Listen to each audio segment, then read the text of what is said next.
nakapit yung phone ko. Oh my God! Naka-receive na ako ng email from USAP. Pasada daw ako. Wait! Dapat malaman ni Yel to. Nasaan ba si Yel? Si Yel ba yun?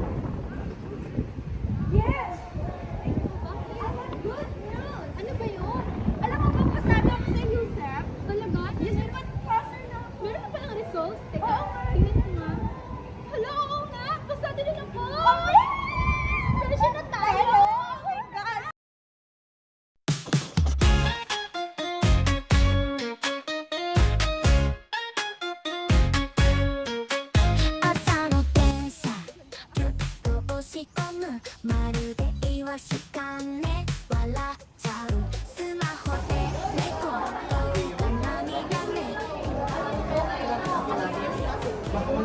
Tanong.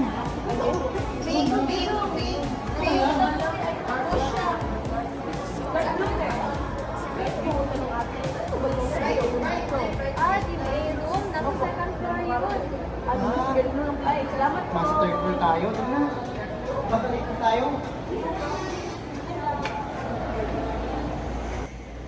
Tara na, dito tayo.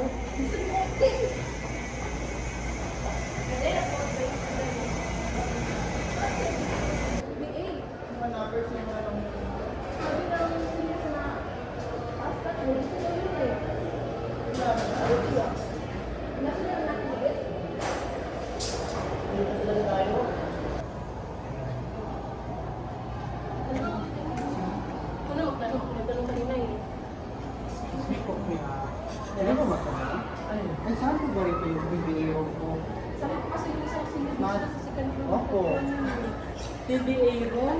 O, ibig sabihin ng TBA, to be announced. Wala pa ata kayong room. Yun ba yung sabihin mo? BBA to be announced pala. Thank you po. Kaya nga, nagtipan lang po tayo.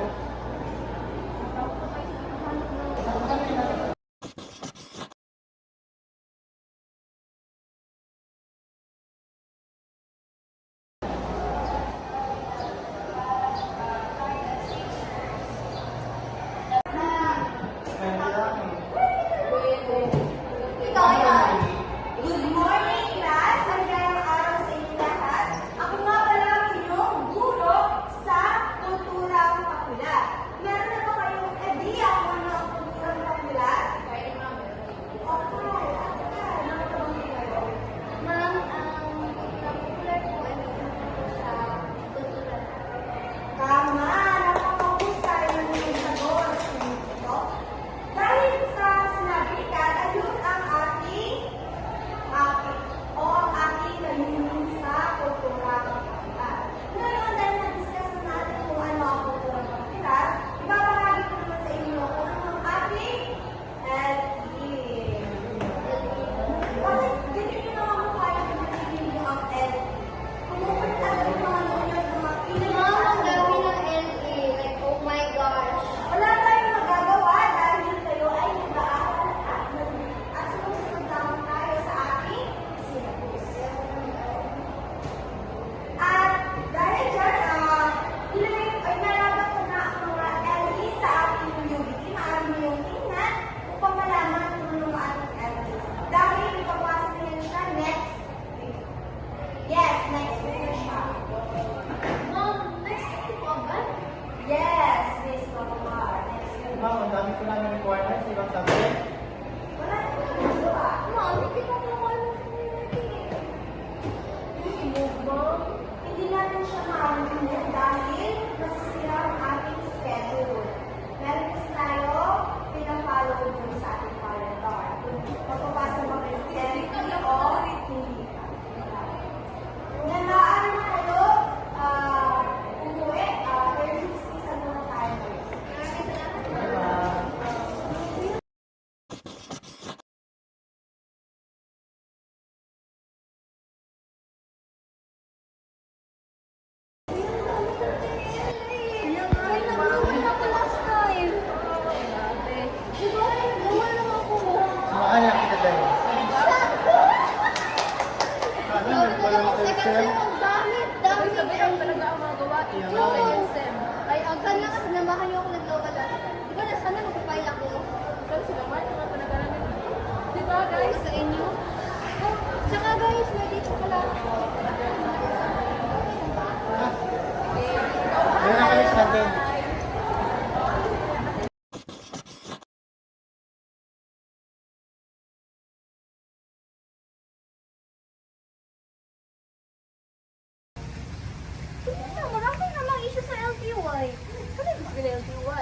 Sabi ko yan narinig dito eh. Kaya lang? Dati. Ang galing! Kaya alam nyo guys, kapag meron tayong mga problema or meron kayong problema sa isang tao, mas maganda na idaan nyo na lang mismo sa kanya or kausapin nyo na lang siya kung meron kayong problema. Kasi naman i-public natin ito, di ba? Ang LTY parang page ng Oo. school natin. Kung saan maraming nagrarant or maraming lalabas ng mga issues, ganyan.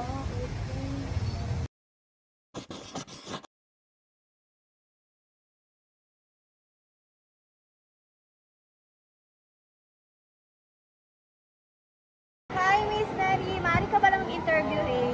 Yes po. Okay. Meron lamang kaming katanungan sa'yo. Para sa'yo, may epekto ba ang mga campus beliefs at online pages tulad ng LTY o ang tinatawag na Agilapers sa paraan ng pag-iisip at pagkilos ng mga estudyante? Paano? Sa tingin ko may epekto ang mga online pages tulad ng LTY at ang Agilapers sa mga estudyante dito sa universidad. Dahil sa mga magitan nito, murag na ay ma-depict sila haban na dili ko maka-picture direct kay basig dili ko maka-graduate or kadipod sa mga messages sa LTY na kanang somewhat na ay mga positive and negative remarks, pero ang pwede po na ang mga positive remarks kaya pwede magamit sa mga suggestions and improvements, and ang negative remarks naman kay pwede po siya maging apekto sa mga students sa mga colleges na maka-paint show ka ng either bad image or good image ana nga college. Okay, maraming salamat. Okay, Miss Rizna, narito po ang aming katanungan para sa'yo. Bilang isang estudyante sa campus, anong masasabi mo sa karanasan ng mga freshie tulad ng pagkalito sa TBA room, pressure sa LE season, at pag-iisip ng LOA? Nakaka-relate ka ba? At bakit?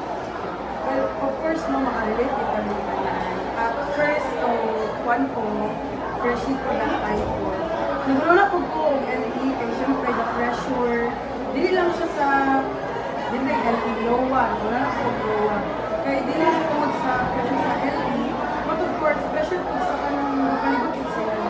Kaya tanan, but always remember, tanan ka, nangapapag yun, no, dili sa, dili, tungkol ka nakaw na lagi kayo sila, no, may kaya na nila. Sila po mismo, ang mga house sila po mismo nag-alusod po sila. So, no, take heart ng yun and believe in yourself po, no, nga ka ng season lang din mo. Nilikaw lang din mo siya. And after doon na pa yung mga problema, but because of kaning karon nga na overcome ni mo pagka-first year, kay mas dali na lang yun kanang i-receive ko yung kanal sa second year. So, gambatin.